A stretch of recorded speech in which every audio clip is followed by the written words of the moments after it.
Senior Fellow at Brookings Institute, and he's the co-director of their Center for Children and Families. And his areas of expertise are social inequality, class, and family change. Richard is here today to talk about his book, Dream Hoarders: How the American Upper Middle Class is Leaving Everyone Else in the Dust, Why That's a Problem, and What We Should Do About It. It promises to be a very challenging presentation. Richard moved to the US in 2012 from the UK. And he is now a citizen and a neighbor. He lives next door in Chevy Chase. And when he first moved to first let me tell you, in the UK, he had a very rich career, diverse, working in journalism, working as a policy analyst in think tanks and foundations. He also worked for the UK government as an advisor and strategist for the UK Deputy Prime Minister, and at one point, the UK Minister of Welfare Reform. But when he moved to the US, he was particularly interested in taking a look at our relatively less class stratified society, our more egalitarian and equal opportunity society. So he was surprised when he got here, and his research began to reveal that perhaps we are not as egalitarian and classless as we think. And in fact, that there is a phenomena, which he'll discuss today, and he argues in his book, that the American upper middle class, which he defines as the people in the top 20% of the income distribution in the US, are actually hoarding opportunities and passing them down to their children, which is limiting social mobility, threatens to fracture our society on class lines, and may even have contributed to the phenomenon of the Trump election, where some commentators have said it was kind of the revolt of the left behinds against the establishment of this hereditary professional elite in the United States. It's a very, as I said, thought-provoking theory, and I would like now to turn to Richard and welcome you and say we look forward to hearing from you. Welcome him. Thank you.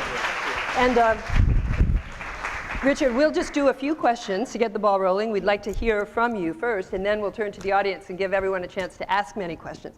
But maybe you could tell us, what was it that struck you when you arrived in the United States and changed your perception of our society? Thank you. First of all, thank you for having me. Is this on? It is. And for inviting me and for the work that's been done. Is it loud?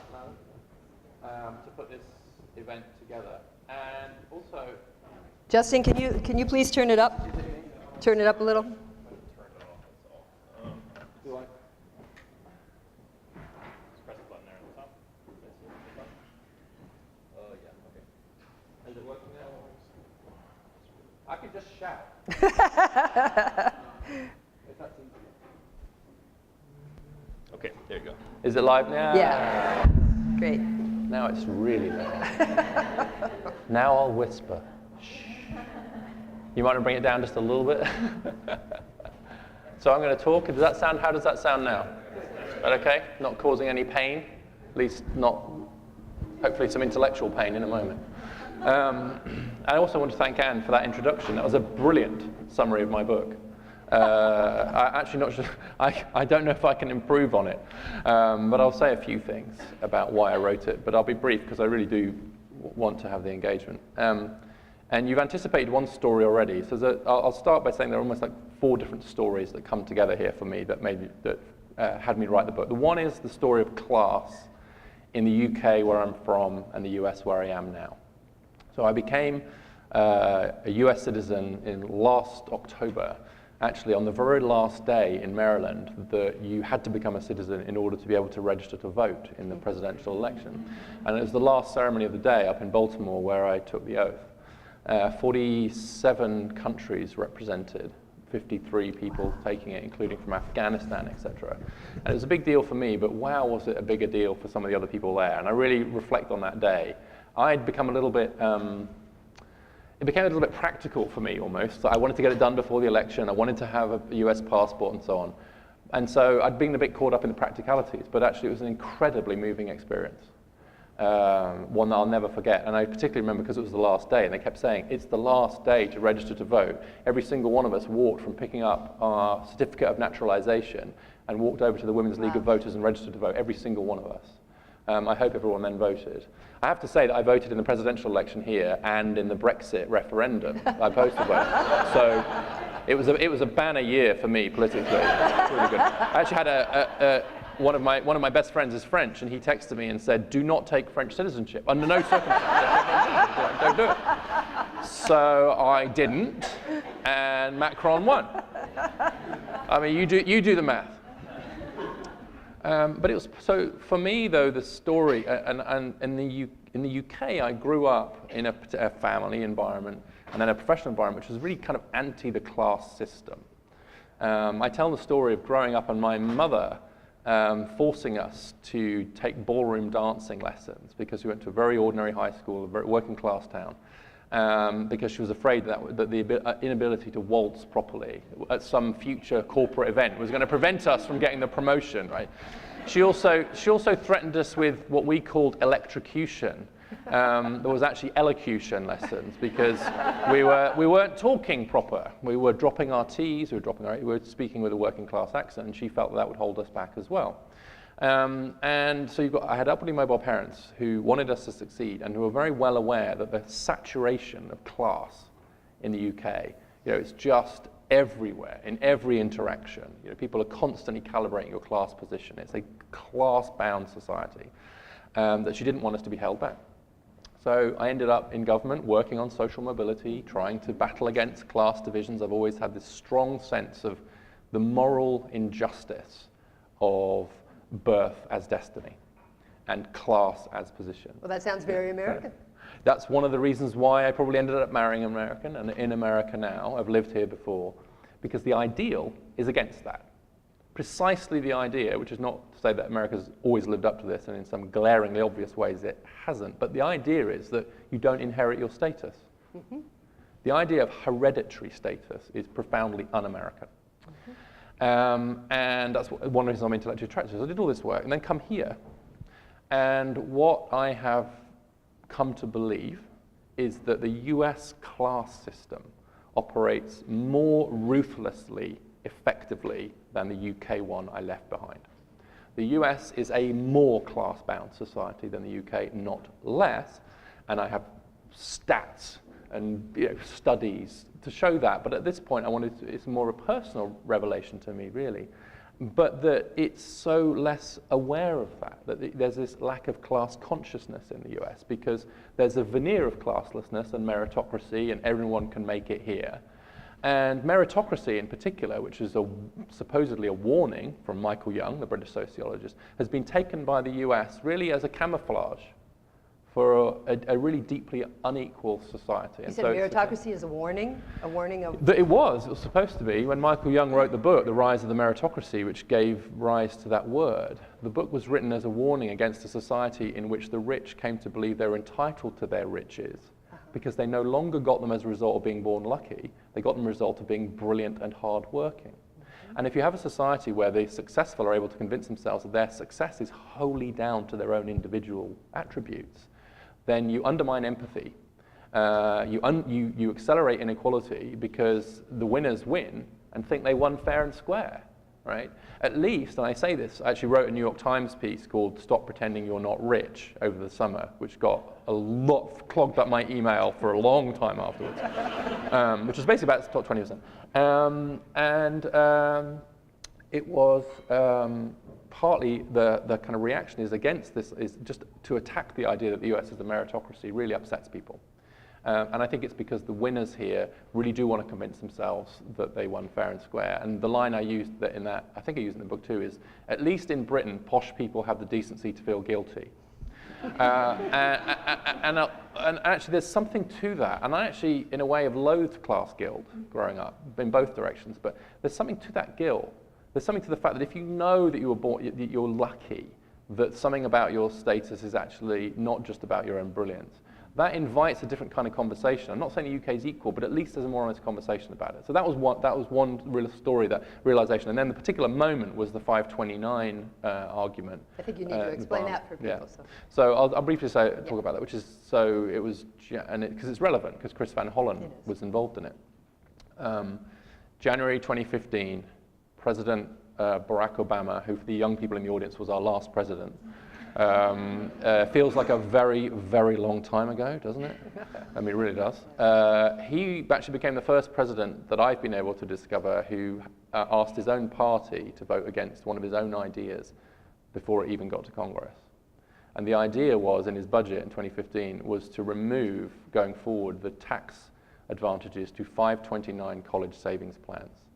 Who knows what a 529 college savings plan is? Yeah, I thought you would. Wow. You get a very different answer in different halls, by the way.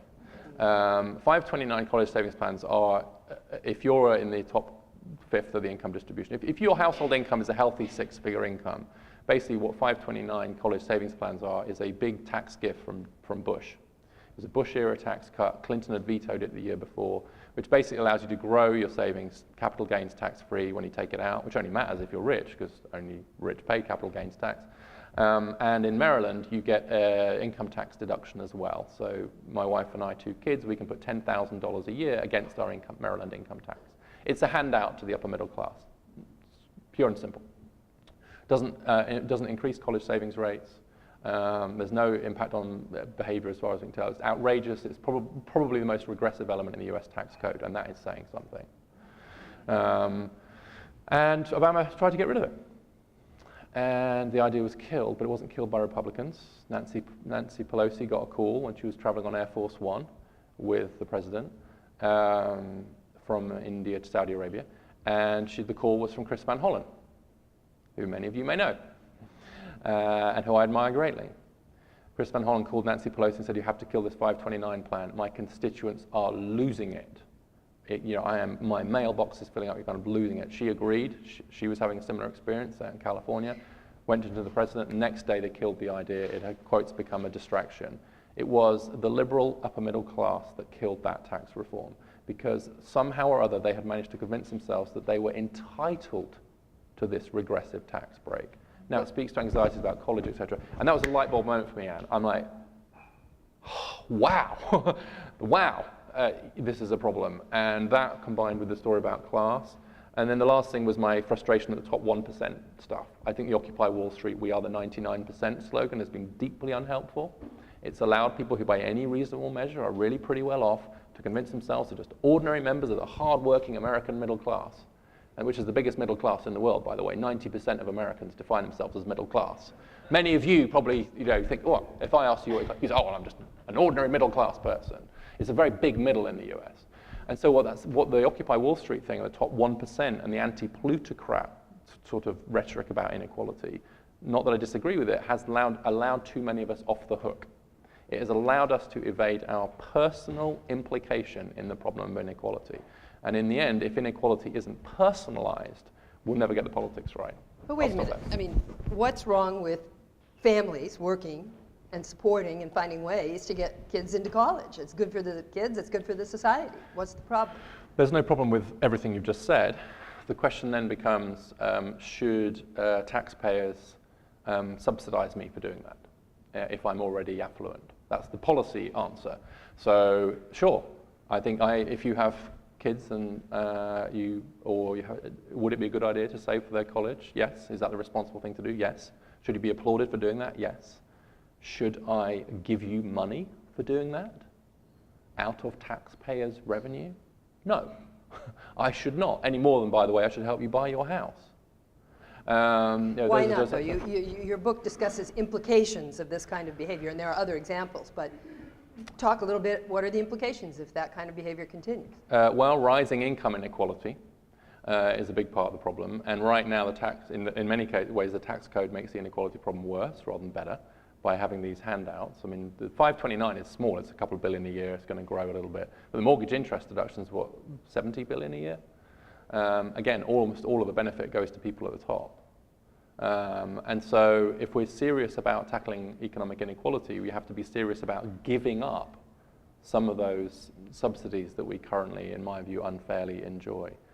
And then the other thing I would say is where the hoarding bit comes in, as opposed to the inequality bit, is that actually, and this is where I think it gets difficult, so we might as well get there early, is we actually rig the system in our favor.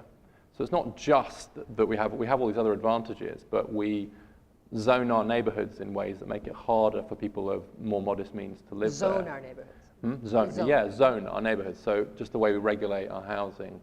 We resist more integrated schools very often. We play the legacy card in college admissions, which is quite literally a national embarrassment in my view. The only country in the world where there's a hereditary principle operating in college admissions is the US. Nowhere else in the world would you operate that. It's a relatively trivial thing in and of itself, but it's symbolic of a class who will stop at almost nothing to prevent their own children being downwardly mobile, and who will justify almost every tax break, every move, every practice, every piece of exclusionary zoning or resistance to school integration on the grounds they're just good parents doing the best for their kids. I'm a parent too, and I want the best for my kids, but that's not the only value in town. At some point, other values kick in too, like the value of wanting a more fair and equal society.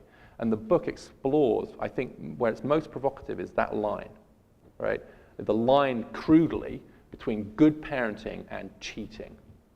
And at what point are we actually succeeding because we are rigging the system in our favor and our kids' favor? And that is something that is not just happening at Trump level or whatever. It's happening at county level, it's happening at local level, it's happening in our school PTAs, where we raise a bunch of money for our kids' schools, and there are other schools down the road who don't have the resource to do that. But that's great parenting and being a good member of our community and etc. Don't we feel good about ourselves? Well, what we just did was make the inequality problem worse. So we've just got to be careful. So you've talked about what's happening and the implications, and I think people will want to probe you on those points when we get to questions in 1 minute. But let's accept for now that your theory's right, and it's leading to greater social blocking of social mobility and class fracturing. What do we do about it? And here we get to the point that you made earlier about personal sacrifice, personal moral responsibility. This is of particular interest here. We're in a church, and we want to think about what we actually do in life to address issues like this. So maybe you could give a few words on that, and then we'll turn to questions. Well, I'm sure we will get into that. It's a chance for me to take a quote which I use in the book. It's one of my favorite quotes from a philosopher called Jerry Cohen, who started his life as a Marxist and became pretty much a Christian during the course of his journey. And he wrote a book called If You're an Egalitarian, How Come You're So Rich? Which is a great book, by the way. It's based on some lectures, I think Atana lectures. It's a great book. And in that book, he says, I've come to believe that social justice is not merely to be found in structures and systems, but is found in the thick of everyday life.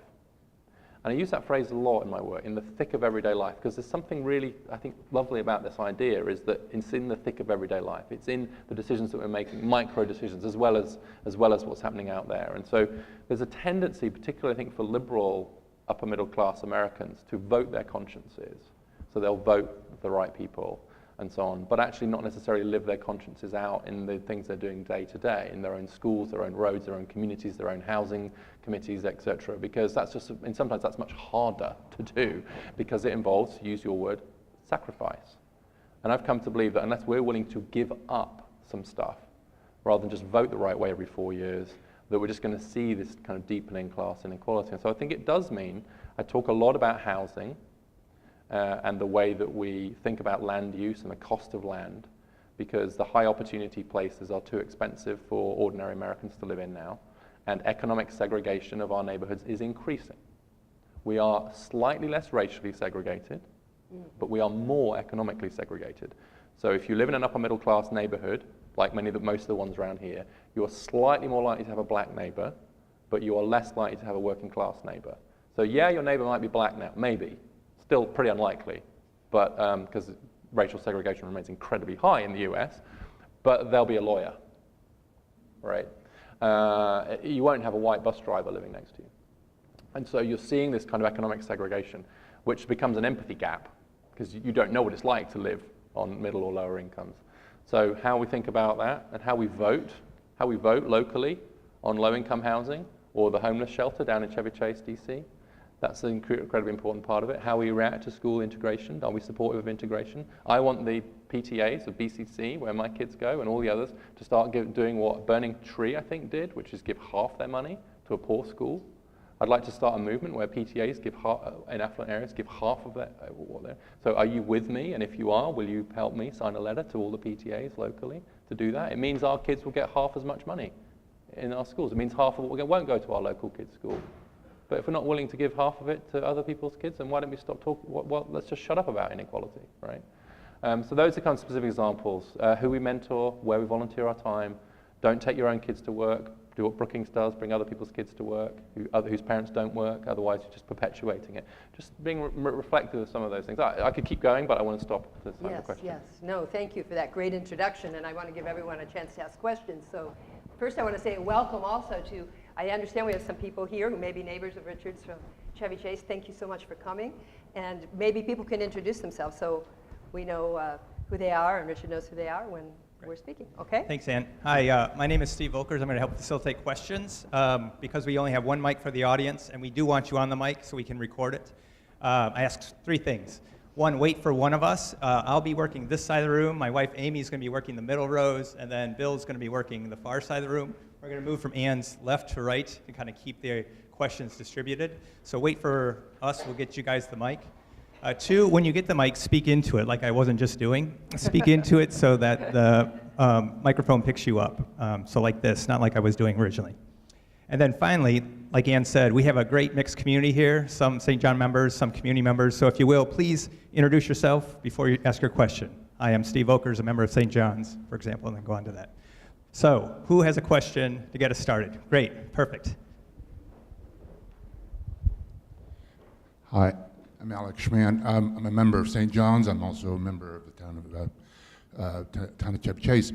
I did want to push back slightly on your suggestion that there is a greater subsidy for the middle class, the elites, for education. I have a European background. I'm an immigrant from France and Germany, and I still have family and friends in those countries. And it is my experience that whatever marginal subsidies my family is getting for college education, I have two sons in college right now, and we are sweating blood to pay for that college compared to the families and friends that we have in Western Europe who essentially have free education. The subsidy in Western Europe is far, far greater for maintaining the elites. And as you know, most of Europe has a tracking system where the working class essentially are shunted off into non-university tracks, and it's the elites that continue on to university at essentially free tuition. So I would say that the subsidy here in the United States is marginal at best, as compared to what I see happening in Europe with my friends and family, who essentially do not have to worry about college tuition, and there the elites are maintained much more effectively, I think, than whatever marginal subsidy we get here.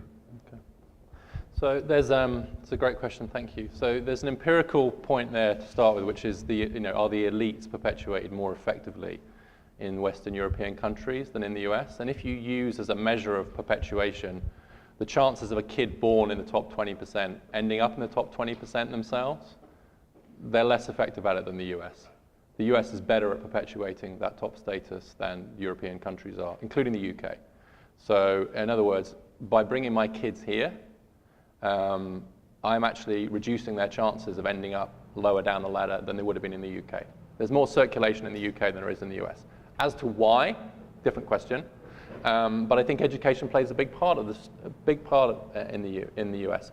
You're right that there are massive subsidies of one kind or another in most other countries in the world towards higher education, and that is highly regressive in many of those countries. I was in the coalition government that significantly increased tuition fees in the UK precisely because free college was just a handout to the kids who were going, who were disproportionately from richer backgrounds. So you're right. The whole US higher education system is a colossal mess. It's a colossal mess. It's expensive, it's unfair, it's inefficient, it sorts people very efficiently at that age rather than earlier as it does in the US. It shoves poor kids into terrible for-profits. It entices affluent parents to spend ludicrous amounts of money for a maybe marginally better education. because the arms race feels so great around it. The way that debt is handled is absurd. So I agree, it's a mess. What we should have is an income contingent loan system where you borrow and you pay back as you can afford it, which would make it much better. However, the preponderance of upper middle class kids at the top universities is higher in the US than in other countries. It just is. Now, why that is, I don't know. It may be because, to use your phrase, lots of affluent parents are sweating blood to get their kids through those colleges. They also have the money to do it, somehow or other. Might be hard to get it, but they'll get it. If you take 4-year selective colleges, 70% of their undergraduates are from the top quintile. And you get into the Ivy Leagues, it's 80%. If you go to places like Georgetown, where I teach part-time, 25% of the kids are from the top 1% of the distribution. The US higher education system is where the class system just gets illuminated. And so for one reason or another, I'm telling you, I agree with my Georgetown College, George Carnevale, the US college education system is an engine for inequality. The kids from affluent backgrounds get to go to decent colleges. Sometimes they're very expensive. They don't have to be. The University of Maryland is $10,000 a year in state tuition, which isn't nosebleed expensive. But somehow or other, they seem to get into 4-year colleges, graduate, and do okay in the labor market. Everyone else gets screwed by the US higher education system by and large. And so that's where because it happens earlier in Europe, you're right, but wow, if you want me to point at one part of the US economy, or one sector that really, really brings it home, it's college. That's where the rubber hits the road. And everything we do in the first 18 years of our kids' lives is one long preparation for that moment where their future will be determined, which is by which college they go to. It's ridiculous, but it's true. Well, I'd love to ask you what we could do about that, but I think it would take a very long time to answer, so maybe we'll turn it back to the audience. Hi, I'm Scott McNulty, member of St. John's. You know, we've been using the tax code for decades in the United States to incentivize certain behaviors, some of which, for the longest time, were generally in the best interest of the country as a whole, but in the past few decades, it's been skewed more towards selective interests. So, 2 questions for you. Number one, do you think that, or do you agree that we should be taxing labor or capital the same way as we do labor? Mm-hmm. And what do you say about those who have already invested? For example, we've talked a lot about other tax incentives, 401ks, in addition to the 529s. You go on and on and on. Do you agree that those should also then be eliminated because of their effects on inequality and that are worse than the positive behaviors that they were intended to initially incentivize?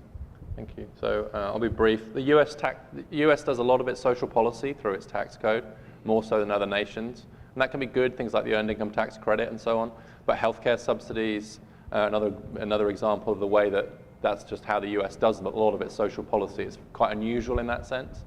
I do think you're right, it's become more skewed, and that these tax subsidies for good behavior, saving for pensions, buying a house, saving for college, have, especially against the background of rising inequality, become very regressive in their actual impact. I also think something like the mortgage interest deduction, for example, has distorted the US housing market. It's inflated the prices of houses in more affluent areas, which just makes things worse. As well as being a waste of money, it actually makes the housing market less efficient. That's why we got rid of it in the UK. That's why we phased out our mortgage interest deduction on a bipartisan basis. So yeah, I do think by and large it should be eliminated. President Obama's idea was to cap them to start with, just to make sure their value is capped at a certain point. Because right now it's just the more you got, the more you get.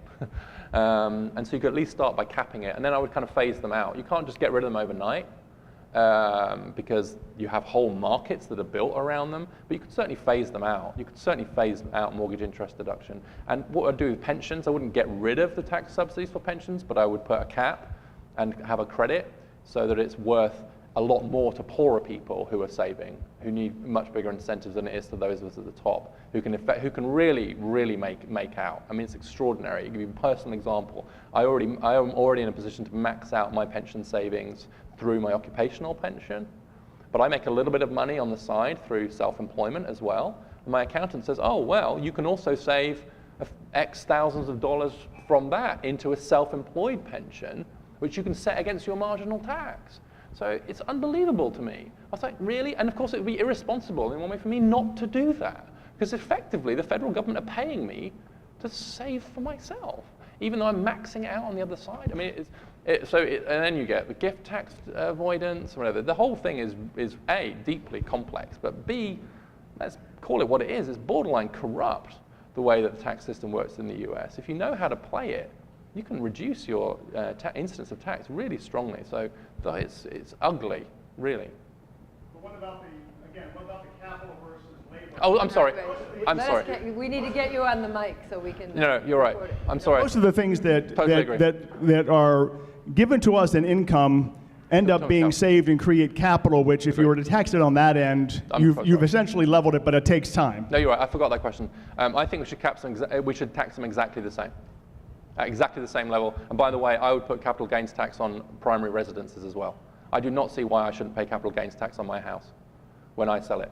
Let's say it goes up in price because of the Purple Line or a Metro, or just because everyone's doing well in the upper middle class. Really? What did I do for that money? What I did with the money was buy an expensive house in the first place with a bit of help from Uncle Sam. I didn't earn that. And so the idea that I get a capital gains deduction on it, it's ridiculous. We could raise billions, haven't quite worked out how much yet, by levying capital gains tax on house sales. Why is that? Why are we taxing people who are working in Walmart, but not taxing people who sell their houses in Chevy Chase on that house value? Hi, I'm Becky. Hi, I'm Becky. I'm at St. John's.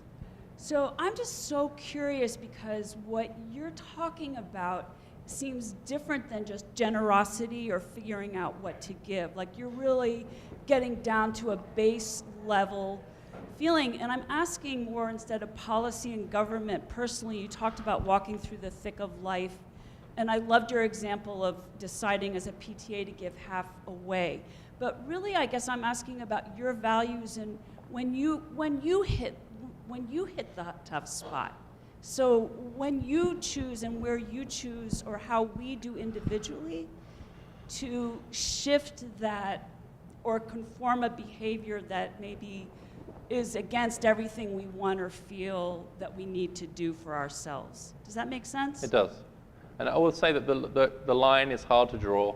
It's drawn in different ways in different places at different times. And all I'm trying to do is draw attention to the fact that there is a line. And in this case, it's the line between wanting the very best for yourself and for your kids and wanting things to be fairer. It's probably appropriate to be personal at this point. One of the hardest conversations I had with my eldest son, who's now 21, was when he called me and asked if I would organize an internship for him at my publishers, because he wanted to get into publishing, to which my answer was no. And that's a hard conversation. And the reason I said no is because actually I don't think they only give out so many internships a year. And I don't think you should get a head start just because I am a successful author, but that's wishful thinking. I'm an author. I'm a published author. There you go. Maybe that's the same thing as successful. I'm a published author. I just felt that was wrong, and it's really difficult. He got it, and he got an internship somewhere else, and he's fine. But that's one example. There are many others in terms of how we act around our schools and our neighborhoods and so on. But you're right that I think this is the bigger point is sometimes these things do require sacrifice. Sometimes things are zero-sum. Sometimes it's not good enough just to say, we'll all benefit, don't worry. I don't want anything from you except a bit of generosity. I actually think that that's run its course.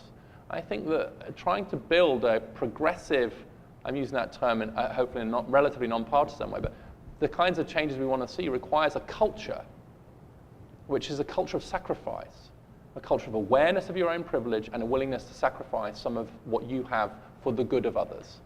And I think that attempting to say to people, don't worry, it's all win-win, I'm not going to take anything away from you, placating the upper middle class. I understand why.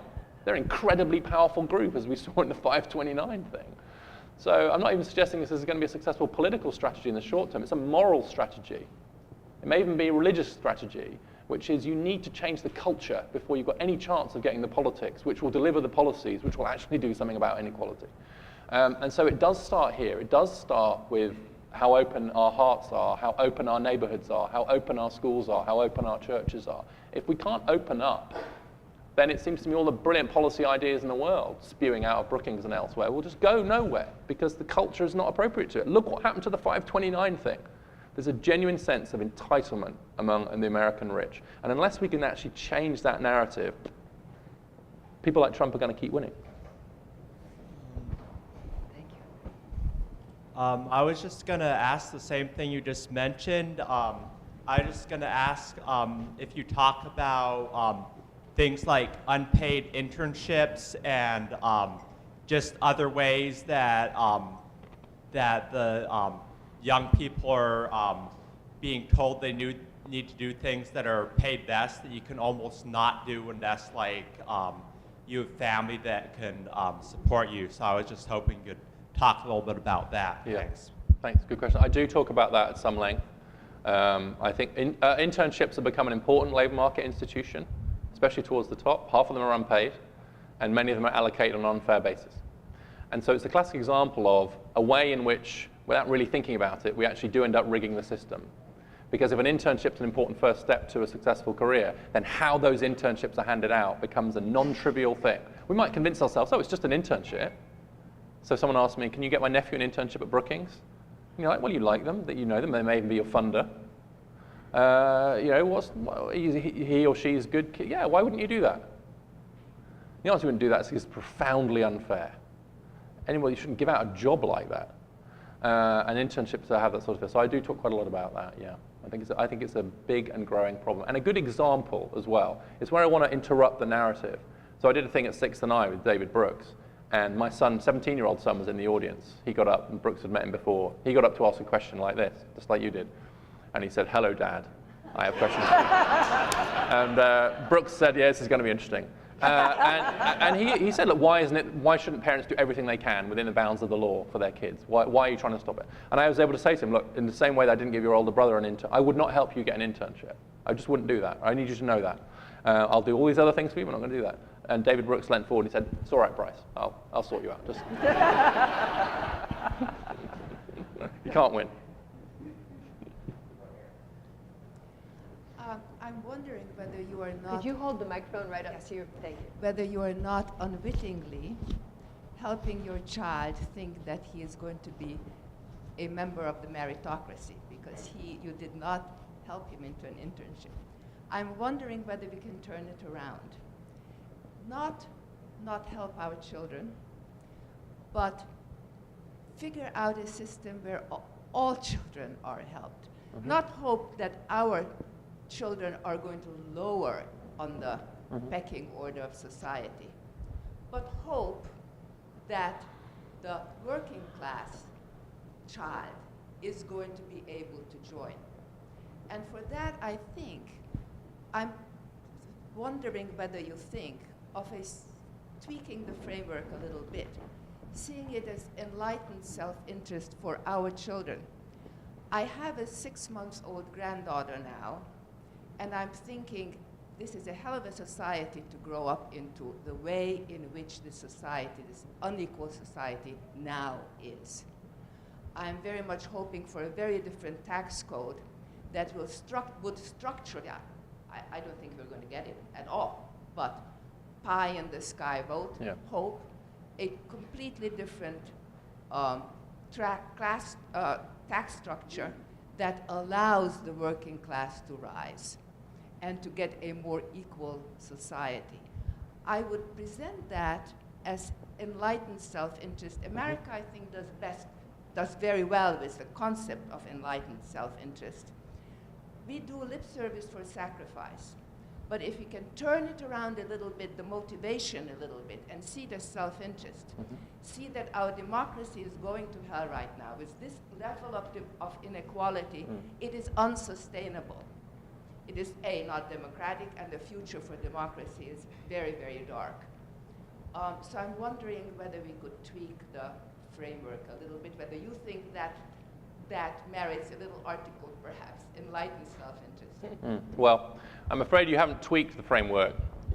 You've significantly altered it. Because I do focus on relative status and zero-sum games. If we want more people moving into the top 20% or top 10%, definitionally we need more people moving down, relatively speaking. I realize that that is the least popular thing you can ever say to anybody. Why is that?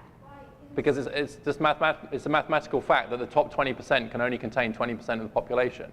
So politicians always say, I want more people rising into this top 20%. Oh, great. Which people in the top 20% do you want to fall out? Ah, they're not so keen on that idea.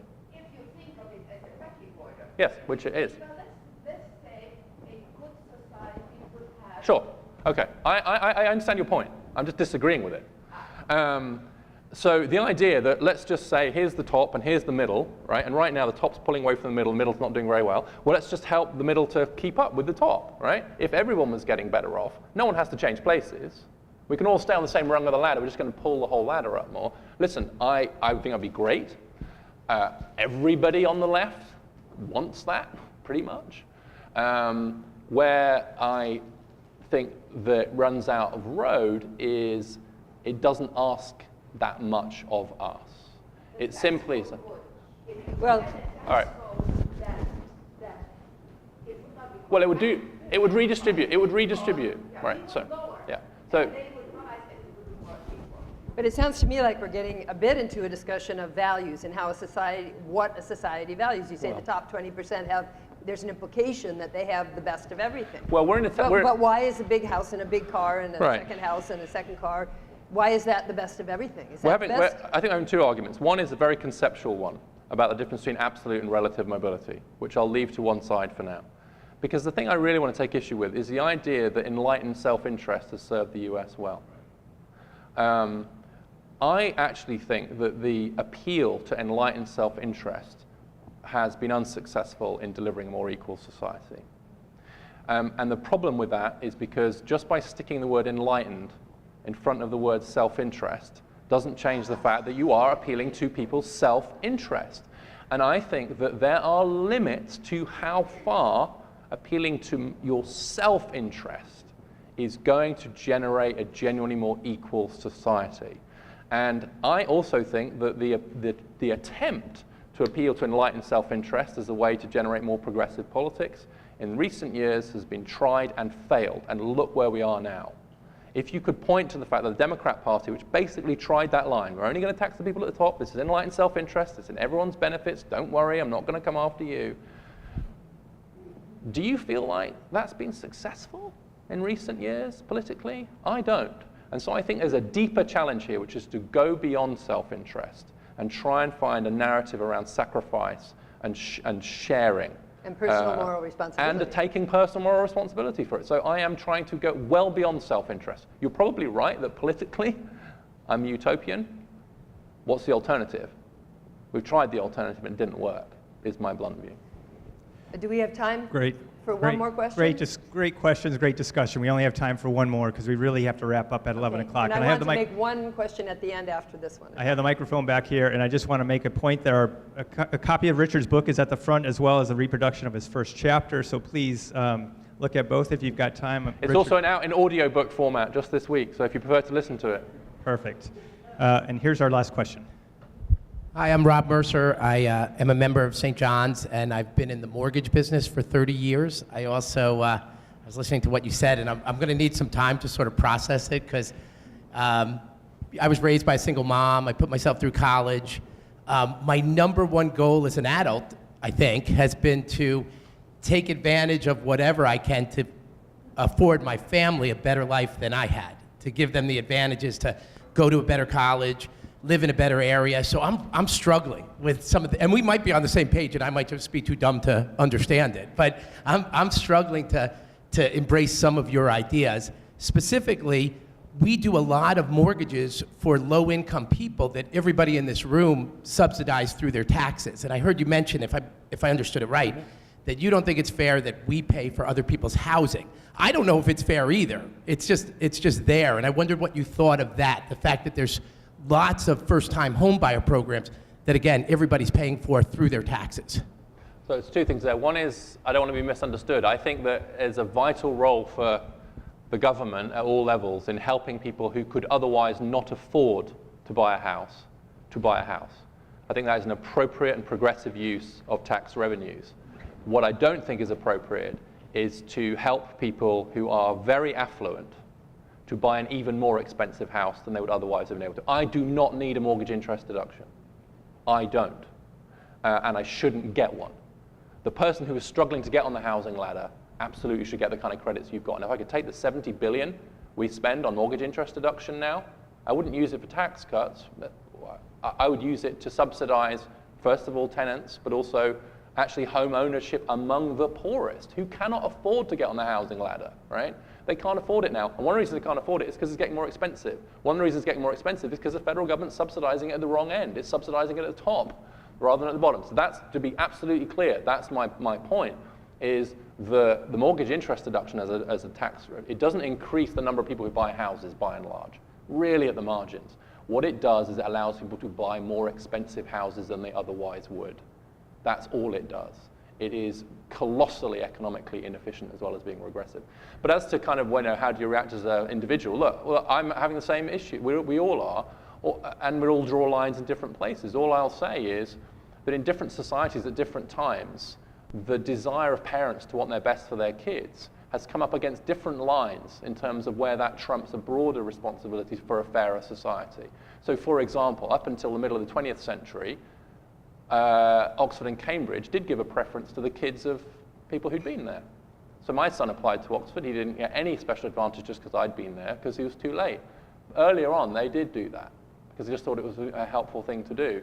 Now, it is literally unthinkable in the UK that a university would give priority to someone because their parents had been to that college. It would sink their reputation. It's literally unthinkable. It's true in every side. They got rid of it in the middle of the 20th century. They were so embarrassed by it, right? In the US, not only is it okay, but everyone does it. And they don't feel bad about it. It's like, well, that's what everyone does. You just do whatever you can to get your kid ahead. And if I give them a little bit of a tip because I'm a legacy, yay, good on you. I'm just saying, no, not good on you. The whole system is rubbish. But I'm saying, so that's where I would draw a line, for example. I wouldn't do that. I've talked about internships. All I'm doing is inviting us to reflect on that line and reflect on the competing moral responsibilities that we have as individuals. It is not enough just to say self-interest. It is not enough just to say, as long as I'm not breaking any laws, I'm going to do everything in my power for my kids.